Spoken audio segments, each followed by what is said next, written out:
Bonsoir les filles. Bonsoir. Nicole. Bonsoir Stéphanie. Les filles, j'ai la chance ce soir de vous présenter Nicole, qui est notre prothésiste ongulaire experte. On peut le dire, hein. Bah si, on peut. Oh, expert. Les filles, ce soir, nous avons Solène. Solène, elle a 24 ans. Et Solène, elle a un grave dilemme. Elle a besoin d'un gommage pour le corps, mais elle ne sait pas lequel choisir. Donc, qu'est-ce que tu peux conseiller à Solène comme gommage pour le corps? Alors, il y a aujourd'hui sur le marché des gommages corps, en veux-tu, en voilà, dans toutes les sauces. C'est pour ça. Tu as Palmolive qui a sorti, d'ailleurs j'ai failli l'acheter, qui a sorti le dernier gommage Hammam, je ne sais plus quoi, qui est super. Mais c'est ce qu'on appelle du grande distribution. Donc une qualité de principe actif qui n'est pas excellente. Voilà. Si tu veux un fini plus velouté, il y a les gommages à gros grains. Alors, les gommages à gros grains, tu peux en trouver effectivement pareil en grande distribution. Tu peux les fabriquer chez toi d'une manière qui est très simple. Tu achètes du sel d'Epsom en magasin bio. Dans ce sel d'Epsom, tu rajoutes un petit peu d'huile d'amande douce, un petit peu d'huile de lavande si tu le souhaites. Alors 2-3 gouttes, hein, on ne vide pas le flacon d'huile essentielle de lavande dans le gommage. Ça dépend ce que tu veux. Pour après m'appeler et me dire ça m'a brûlé. Voilà. Donc, quelques petites gouttes d'huile essentielle de lavande. Tu te rinces bien le corps. Tu l'humidifies, tu t'éponges et ensuite tu appliques ton gommage et là tu commences à gommer. À savoir qu'un gommage se fait toujours en mouvement circulaire. Voilà. De façon à relancer la circulation sanguine. Et là, micro. Ah, la lymphe, pardon. Eh oui, la lymphe. Ouais, mais tu m'as pas briefé avant. Attends. Ah bah oui, mais... C'est pour voir si t'avais suivi. Ah, c'est ça. Donc voilà, donc ça c'est des gommages. Après, tu peux trouver des gommages à gros grains qui sont très chouettes, des gommages au chocolat. Je pense à certaines grandes marques de distribution qui font des petits gommages sympas. Mais c'est vrai que ce gommage avec du sel d'Epsom qui est excellent pour la peau, avec de l'huile d'amande douce et quelques gouttes de lavande, c'est la recette maison miracle. Tu as ensuite le gommage qu'on appelle le savon noir, que tu peux appliquer avec un gant de Kessa, qui va te donner un fini beaucoup plus fin et beaucoup plus soyeux au niveau de ta peau, et surtout qui va agir au niveau des poils incarnés.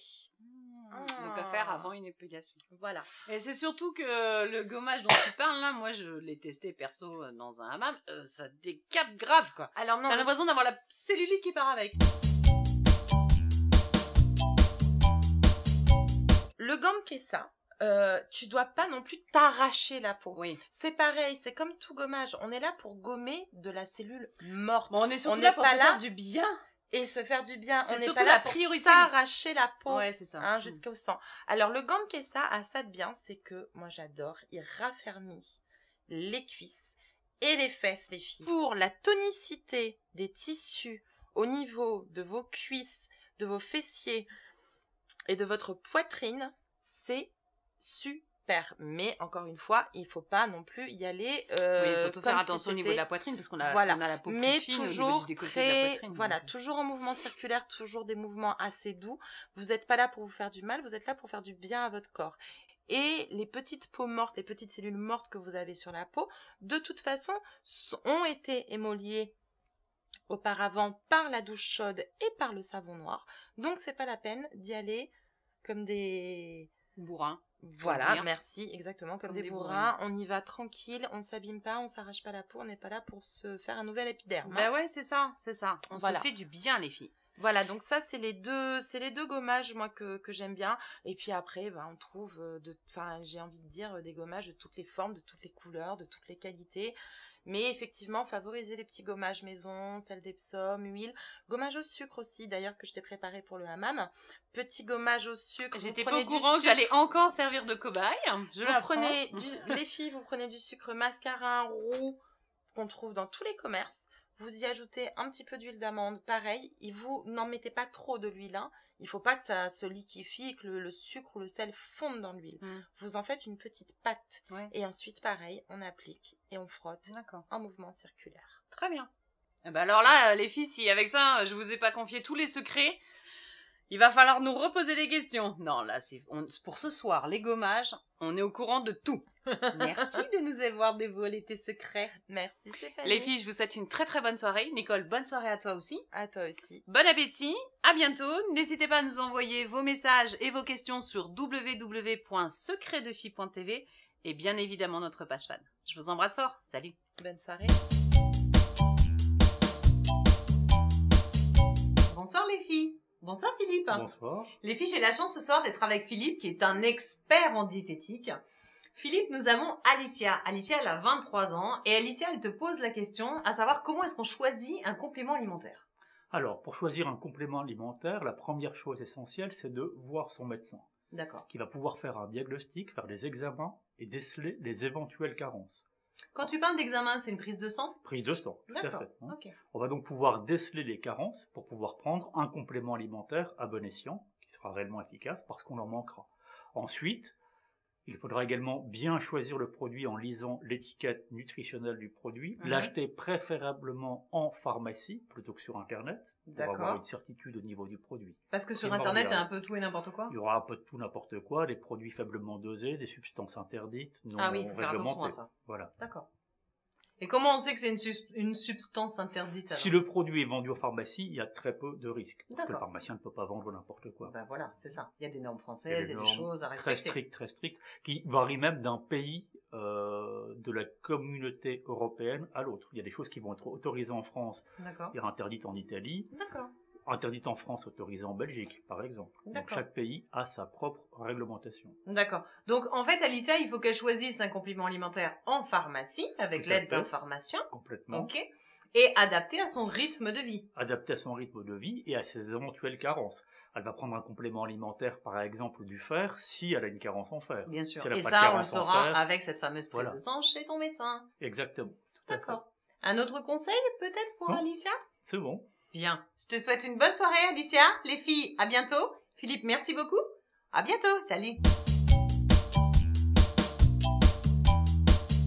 Bonsoir les filles. Bonsoir Christelle. Bonsoir. Les filles, j'ai la chance ce soir d'être avec Christelle qui est notre psy secret de fille.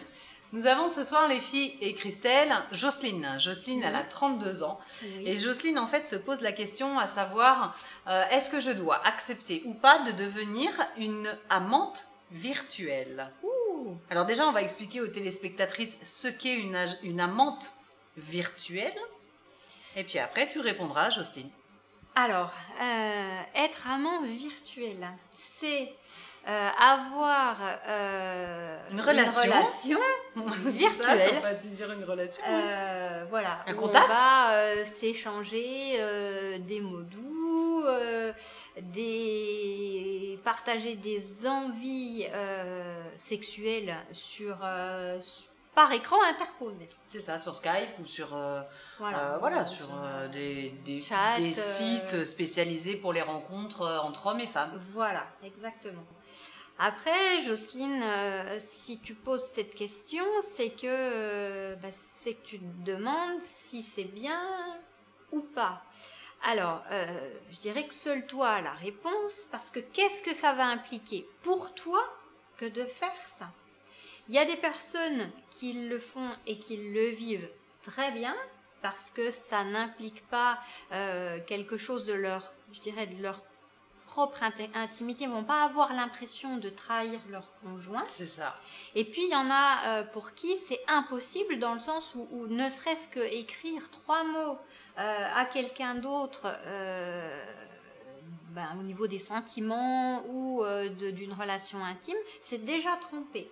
Donc tout dépend comment Jocelyne vit la chose, tout dépend comment son conjoint pourrait vivre la chose, et puis pourquoi aussi il y a ce besoin d'avoir une relation virtuelle. J'attendais que tu aies fini ta phrase, parce que Oui. si on parle de amante, ça veut dire que ce monsieur est marié. Ben oui, C'est ça. oui. Et Donc moi, elle est célibataire, lui tu il penses est qu'elle est célibataire? Parce que ça, on ne sait pas non Ben plus. j'en sais rien, ben non, ben j'hypothèse, voilà, c'est ça. Je ne sais pas. Je ne sais pas, je vois que Jocelyne n'est pas bien. C'est ça. Je pense qu'elle s'est fait... elle a été contactée sur un site par Oui. un monsieur, effectivement, qui a déjà une vie... alors posée, j'en sais rien, mais un homme marié, en tout cas, qui a quelqu'un dans sa vie. Si elle nous parle d'amante, ça veut dire qu'elle a déjà quelqu'un dans sa vie. Et qu'elle serait le petit moment de plaisir. Bah c'est ça, oui. Après. C'est pas méchant ce que je dis, hein? Non, pas du tout. C'est voilà, Pas du tout. Alors si elle, ça lui plaît, bah vas-y. Mais ça. si elle nous pose la question, c'est qu'elle se questionne. Pas persuadée sur son qu'elle en soit ressenti sûre. ensuite. Voilà, tout à fait. c'est ça.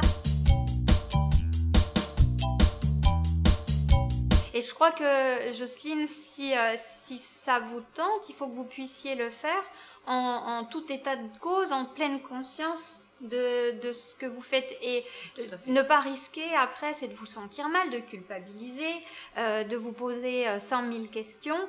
Voilà, et c'est peut-être bien à la limite qu'elle se pose la question avant de faire ça.